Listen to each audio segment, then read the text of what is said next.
ஒரு மட்டும் சம்பாதிச்சு யாராலும் நம்ம வச்சுக்கவே முடியாது. வருமானம் வரை கட்டித்தான் ஆகணும்.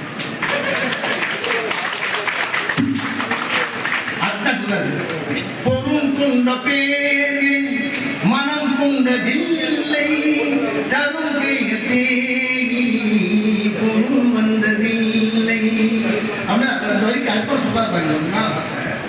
மனம் என்ற கோவில் கிடக்கின்ற நேரம் அழைக்காமல் அங்கே தெய்வம் வந்து சேரும்.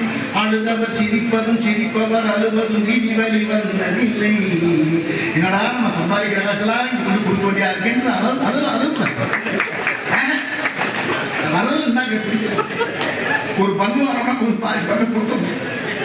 நமக்கு இருக்கு கொடுத்தா ஆகணும். சம்பாதிக்கிற காசை கொடுத்தா தான் நாடு நல்லா இருக்கு, வீடு நல்லா இருக்குன்னு சொல்றோம். நம்ம எல்லாம் கேள்விப்பட்டோம். அதே நேரத்தில் நீங்கள் கொஞ்சம் பார்த்தீங்க, கொஞ்சம் பார்த்தீங்க.